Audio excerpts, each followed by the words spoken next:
The large twin-engine Beechcraft plunged into Lake Eola about 100 feet from the northeast shoreline just after midnight. From Skywitness helicopter, we could see the fuselage was badly damaged from the impact. Divers from the Orlando Fire Department and the Navy searched the wreckage for bodies. They managed to find the bodies of 3 victims, but no luck on the 4th.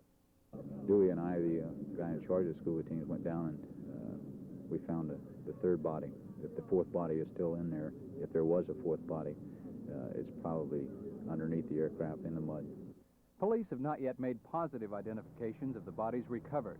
Witnesses say they heard the plane's engines revving up, then saw the plane dive into the lake at a 45-degree angle. A spokesman for Herndon Airport said the plane had just taken off, climbed to about 500 feet, then dropped into the lake. The pilot did not have a radio, a flight plan, or clearance to take off. There was also a heavy fog, making flying conditions dangerous. This morning, Skywitness pilot Chuck Aaron described last night's flying conditions. When we came out here in Skywitness, I had to get a special VFR to get out here, and we came over here at about 200 feet.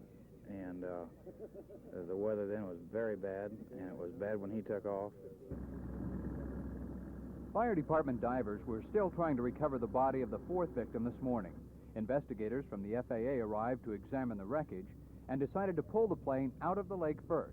For that job, they chartered the Skywitness helicopter.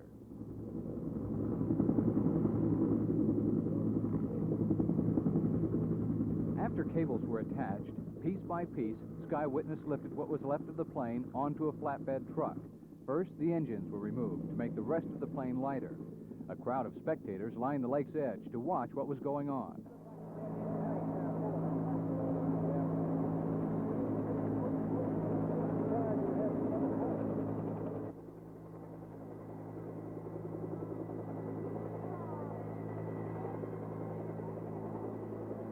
Because of the circumstances surrounding the plane's short flight and crash, police officers are considering the possibility the plane may have been involved with drug smuggling, but so far have no evidence to support that theory.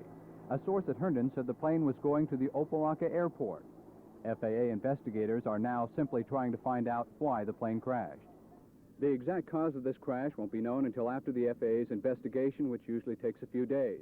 As we mentioned earlier, this pilot took off at a considerable risk last night, without a flight plan, without a radio, without clearance to take off, and under very hazardous weather conditions.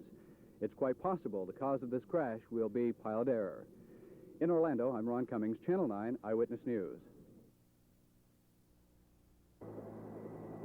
This was the scene yesterday as pilot Chuck Aaron and our Skywitness helicopter pulled the remains of a twin-engine Beechcraft from Lake Eola.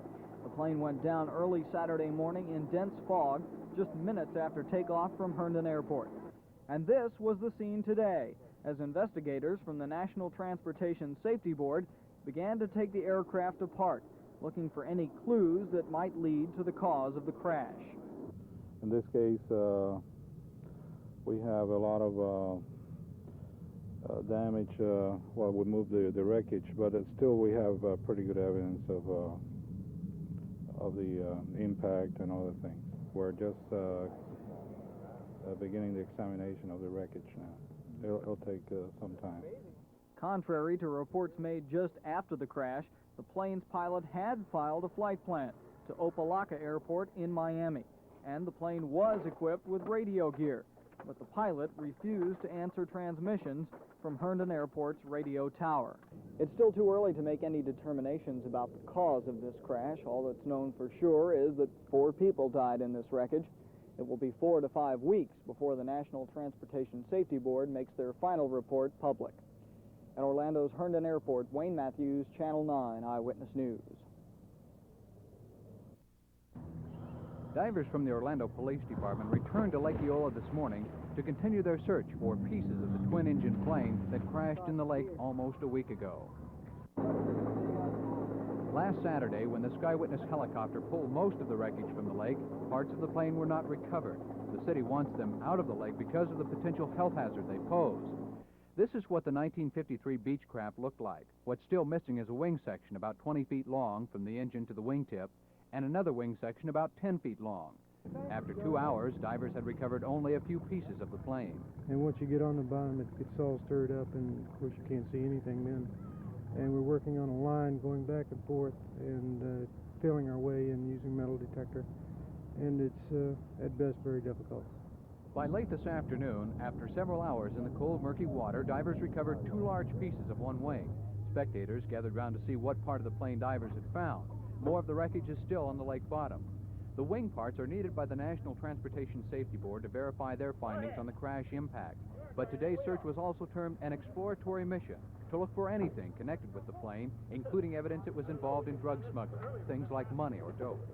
Been no indication that that's aboard, but we're looking for anything we can find, basically. It's no secret federal drug agents are still investigating the possible connection between this crash and a drug smuggling operation.